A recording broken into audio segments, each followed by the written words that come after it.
संतोष सबसे पहले वो तस्वीरें दिखाइएगा। ये वो जगह है, वो एंट्री गेट जहां से जो अखाड़े हैं वो प्रवेश कर रहे हैं।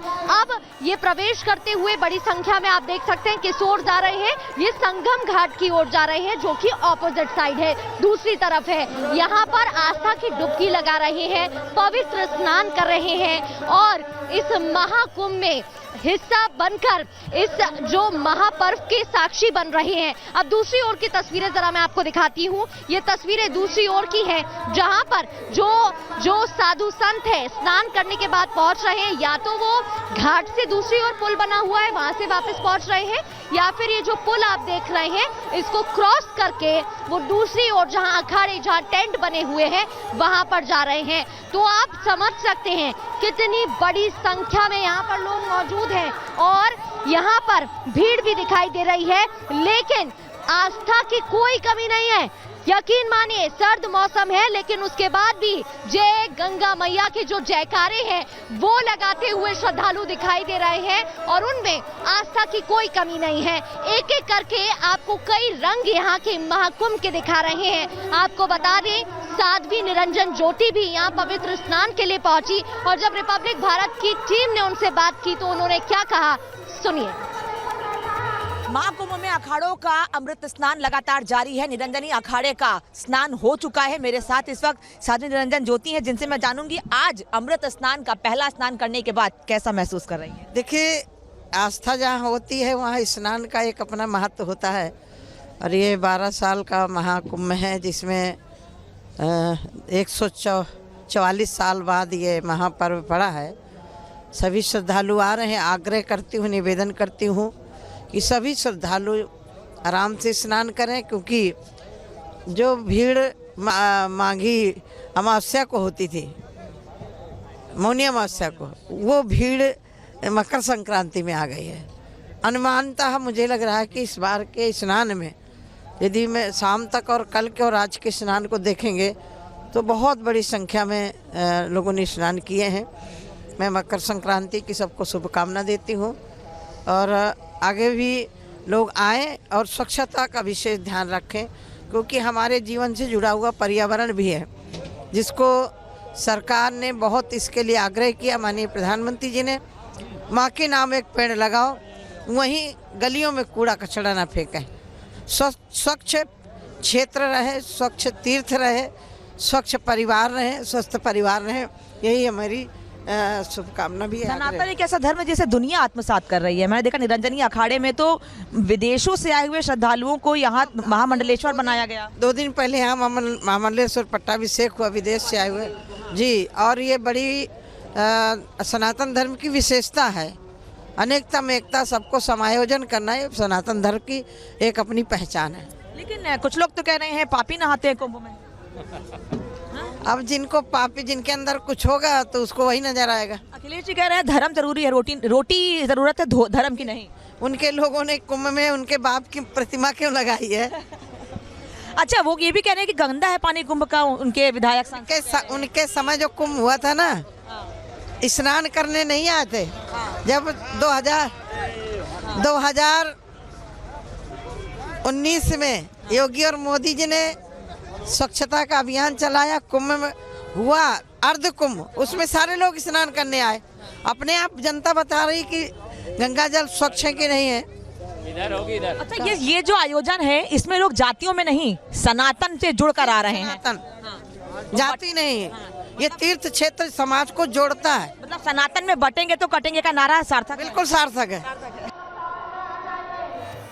तो सुना आपने ज्योति, यहाँ पर साध्वी निरंजन ज्योति ने क्या कुछ कहा। सनातन को लेकर बड़ी बातें उन्होंने कही है, साथ ही जिस तरीके से बयानबाजी हो रही है उसको लेकर भी जमकर पलटवार किया। अब आगे बढ़ते हुए आपको बताते हैं तुलसी पीठाधीश्वर रामभद्राचार्य भी पवित्र स्नान करने के लिए पहुंचे। वो तमाम तस्वीरें आपको दिखाते हैं।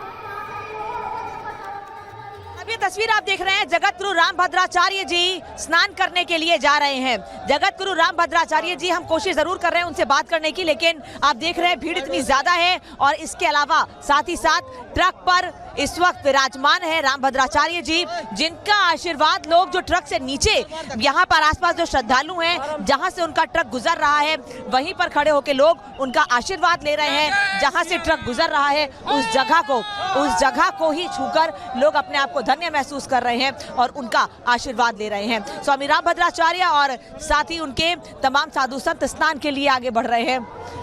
तो तस्वीरें आप देख रहे थे जब तुलसी पीठाधीश्वर रामभद्राचार्य जब आगे बढ़ते हुए नजर आए तो किस तरीके से लोगों में उत्साह नजर आया। वो सिर्फ दर्शन भर करने के लिए वहां पर मौजूद थे, एक झलक पाने के लिए वहां पर मौजूद थे। अभी तस्वीरें जरा देख लीजिए, नई नई तस्वीरें आपको दिखा रहे हैं, एक एक कर यहाँ पर नए अखाड़े, क्योंकि देखिए कुल ऐसे 13 अखाड़े, मुख्य अखाड़े जहाँ वो अंदर जा रहे हैं और करीब 30 से 40 मिनट का वक्त उन्हें दिया जाएगा।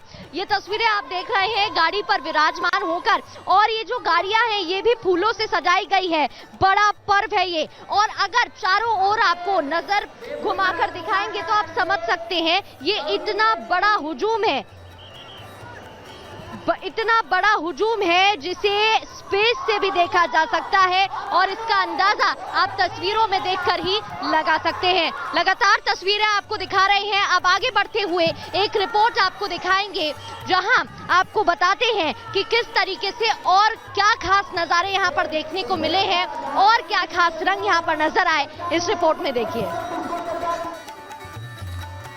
और चलिए अरविंद केजरीवाल को सुनते हैं। दिल्ली में चुनाव चल रहे हैं और चुनाव से पहले किस तरीके की धमक है, क्या बयान आ रहे हैं, अरविंद केजरीवाल को सुनिए। ऊपर से पार्टी ने तो भेजी सारे इलाके में साड़ी बांटने के लिए, एक कॉलोनी में बांट दी, बाकियों में नहीं बांटी, बाकी खा गए। इनकी पार्टी ने जूते भेजे, इन्होंने 3 या 4 कॉलोनियों में बांटे, बाकियों में बांटे नहीं, जूते भी खा गए ये लोगों के, जैकेट भी खा गए ये लोगों के, सबको नहीं दिए। तो अब इनके नेता जहां जा रहे हैं वह जनता पूछ रही है कि हमारे नाम के आए हुए पैसे कहाँ हैं, हमारे नाम के आए हुए जूते कहाँ हैं, हमारे नाम के आए हुए जैकेट कहाँ हैं, साड़ी कहाँ है, कंबल कहाँ है, चादरें कहाँ हैं। तो जनता अब इनके दफ्तरों में जा रही है और लड़ रही है इनसे, इनके नेताओं से। जनता तो जो दफ्तर में चला जाता है उसका मुंह चुप कराने के लिए उसको तो दे देते हैं।